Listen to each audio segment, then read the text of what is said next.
दोस्तों सलाम नमस्कार सत श्री अकाल। आप सभी का स्वागत है आपके अपने YouTube चैनल पर। अच्छा फ्रेंड्स, दुनिया में कई राजा और रानी आए हैं, लेकिन अगर हम उनमें से सबसे क्रूअल और अय्याश रानी की बात करें तो बेशक वो होंगी चीन की रानी वू ज़ेटियन। इसने सत्ता की लालच में अपने ही परिवार को दोस्तों मरवा दिया और ये यही नहीं रुकी, इसने अपने ही बेटे से शादी भी कर ली और माना जाता है कि ये घोड़े के साथ भी संबंध बनाती थी। तो आइए जानते हैं कि इस रानी की कहानी की शुरुआत कहां से हुई और आखिर इसने अपनी अय्याशी में अपनी जान कैसे दे दी। इस वीडियो को स्टार्ट करने से पहले बस आपसे रिक्वेस्ट है, वीडियो को पूरा देखिएगा और चैनल को सब्सक्राइब करके बेल आइकन प्रेस कर लीजिए। आइए शुरू करते हैं ये आज की वीडियो। दोस्तों, वू ज़ेटियन चाइनीज इतिहास की इकलौती ऐसी महिला शासक थी, लेकिन इसने ये राजपाट अपने ही परिवार की लाशों पर चल कर लिया था। अगर इसके और इसके राज के बीच कोई भी आता तो ये उसे मरवा दिया करती, भले ही वो उसके परिवार का सदस्य क्यों ना हो। और ये सब करने में इसकी खूबसूरती और इसके दिमाग ने इसका बहुत साथ दिया। ये लोगों को मारने के लिए अपने हुस्न का इस्तेमाल किया करती थी या फिर अपने दिमाग का। और इस वक्त की सभी महिलाओं के बराबरी में ये सबसे होशियार थी, क्योंकि ये पूरी तरीके से पढ़ी लिखी थी, जो एक महिला के लिए उस समय में होना नामुमकिन था। इसका जन्म दोस्तों बहुत ही ज्यादा अमीर परिवार में हुआ, लेकिन उस समय में औरतें अमीर हो या गरीब, उनको पढ़ाई की अनुमति नहीं दी जाती थी। इनको पढ़ाई में बहुत ज्यादा इंटरेस्ट था। ये चुपके चुपके पढ़ने की कोशिश किया करती थी, जिसके बाद इसके पिता ने इन्हें देख लिया और फिर अपनी बेटी से बहुत ज्यादा प्यार करने की वजह से इसके पिता इसे रोक न सके और समय के सारे पुराने विचारों को पीछे रखकर उन्होंने अपनी बेटी को पढ़ाया लिखाया। उन्होंने अपनी बेटी को सारी सीख दी जो समय हुआ करती थी। यहाँ तक कि इन्होंने अपनी बेटी को म्यूजिक भी सिखाया, यानी कि गाना गाना। और ये सब उस वक्त की महिलाओं के लिए नामुमकिन था और शायद इसीलिए ये इतनी ज्यादा चालाक और समझदार थी।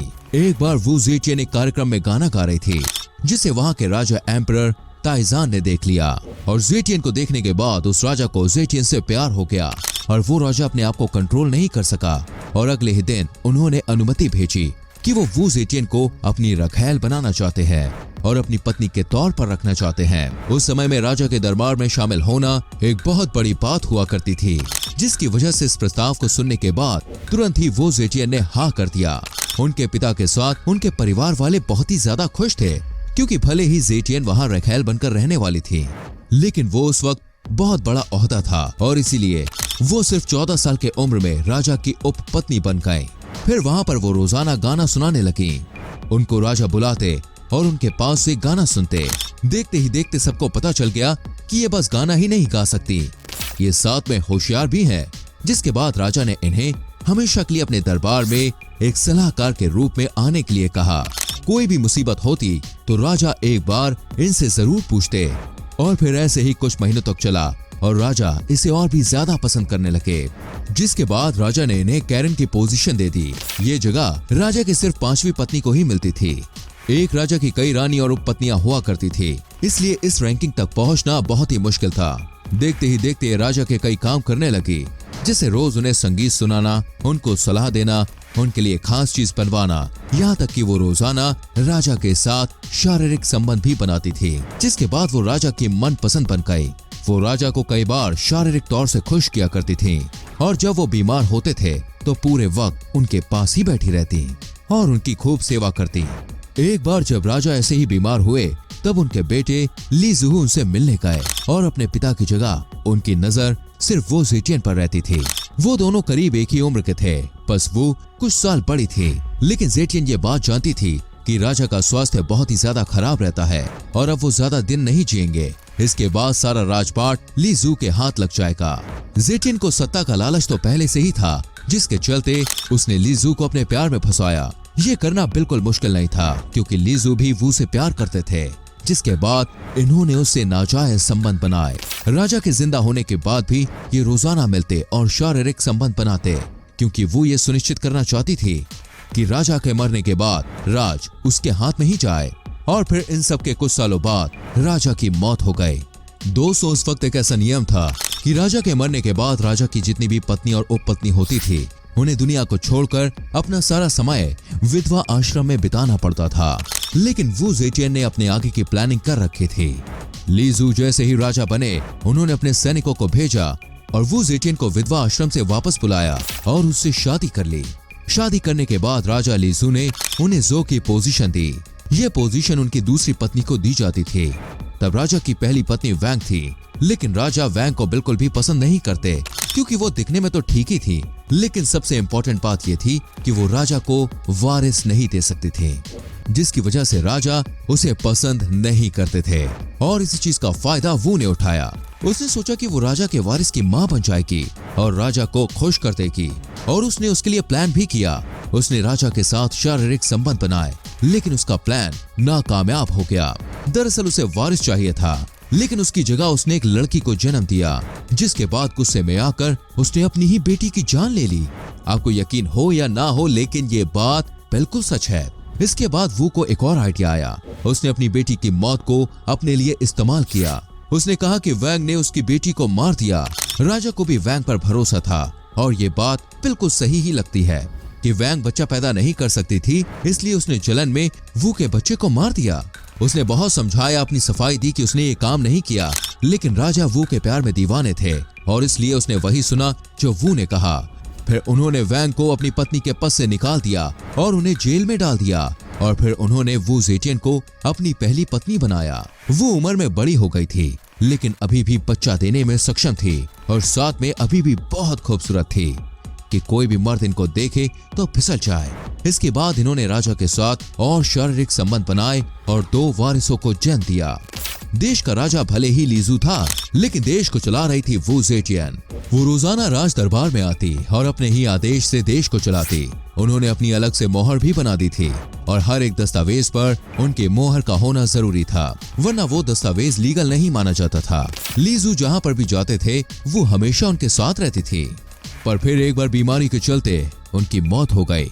कुछ लोग मानते हैं कि राजा को भी वू ने मारा था, क्योंकि उनके बीच अब अनबन हो रही थी और अब वू की खूबसूरती भी कम हो रही थी। राजा के मरने के बाद वू ने अपने पहले बेटे को राजगद्दी पर बैठाया, लेकिन उसका पहला बेटा काफी अलग सोचता था। वो वू के अंदर राज नहीं करना चाहता था, बल्कि वो अपना अलग डिसीजन देना चाहता था, जिसके बाद वू और उसके रिश्ते बिगड़ने लगे, और वू के पहले बेटे ने उसको मारने का निर्णय लिया। लेकिन ये बात उसको पहले ही पता चल गई, और उसने अपने ही बेटे को पकड़वा लिया और साथ में उसके पूरे परिवार को जेल में डाल दिया। माना जाता है कि जेल में डालने के कुछ ही दिनों के बाद उसने अपने बेटे के पूरे परिवार को मरवा दिया। ये सब काफी चुपचाप किया गया, ताकि लोगों को पता न चले कि वो कैसी औरत है। इसके बाद राजगद्दी पूरी तरीके से खाली थी, और उन्हें कोई और उत्तराधिकारी चुनना था, क्योंकि उस वक्त जनता किसी औरत के अंदर बिल्कुल भी नहीं रहना चाहती थी। इसलिए वो ने अपने सबसे छोटे बच्चे को चुना। इसे राजपाट से कोई मतलब नहीं था, ये सिर्फ अय्याशी करना चाहता था। माना जाता है कि राजा बनने के बाद ये कभी भी दरबार में नहीं आता था। दरबार में हमेशा वो बैठी रहती थी। राजा तो हमेशा किसी लड़की के बगल में सो रहा होता था। ये बस नाम का राजा था। इसके बाद वू को आखिरकार वो मिल गया जो वो चाहती थी। अब ये पूरा राज उसका था, कोई भी उसे रोकने टोकने वाला नहीं था। उसने कई सालों तक चीन के ऊपर अपने मन मुताबिक राज किया। ये बहुत ही निर्दयी और एक क्रूअल महिला थी। जो भी इसके खिलाफ जाने की कोशिश करता या फिर इसके खिलाफ बोलता, ये उसको बेहद ही बुरी सजा देती। इस सजा के बारे में सुनकर आपको यकीन भी नहीं होगा, क्योंकि ये सजा बहुत ही ज्यादा भयानक थी, जिसकी वजह से कोई भी इसके खिलाफ बोलने की हिम्मत नहीं करता। इसके पास जासूसों की एक बहुत बड़ी चेन थी, जो इसे हर छोटी से छोटी चीजों के बारे में हर बात बताती। इसने कई सालों तक कमाल के तरीके से राज किया। इसको पता था कि धोखा देने वाला हमेशा परिवार में से कोई ना कोई एक होता है, इसलिए इसने अपने सबसे छोटे बेटे को छोड़कर बाकी इसके परिवार में जो भी लोग थे, रिश्तेदार थे, उन्हें गायब करवा दिया। कुछ लोग मानते हैं कि वो अपने आप वू के खौफ से गायब हो गए, और कुछ का कहना है कि वो ने उन्हें चुपके से मरवा दिया। वू ने चीन में अच्छे से शासन किया, और फिर धीरे धीरे सत्ता पर उसकी पकड़ कमजोर होने लगी, क्योंकि वो अब दरबार से ज्यादा अपना वक्त कम उम्र के प्रेमियों के साथ बिताती। दरअसल अब इसे अमर होने की इच्छा जागी थी, और उसे किसी ने एक गलत बात बता दी कि अगर ये अपनी उम्र से छोटे आदमियों के संग खास तरीके से शारीरिक संबंध बनाएगी, तो उस व्यक्ति की उम्र वू को लग जाएगी। वो थोड़ी बीमार थी, और फिर उसने एक बार इस तरीके को अपनाया। किसी वजह से उसका स्वास्थ्य ठीक हो गया, और फिर उसको लगा कि ये तरीका काम करता है, जिसके बाद वो रोजाना अपने से छोटे उम्र के पुरुषों के साथ शारीरिक संबंध बनाने लगी, और धीरे धीरे उसका मन अय्याशी में लग गया, और इसी चक्कर में वो राजपाट से दूर हो गए।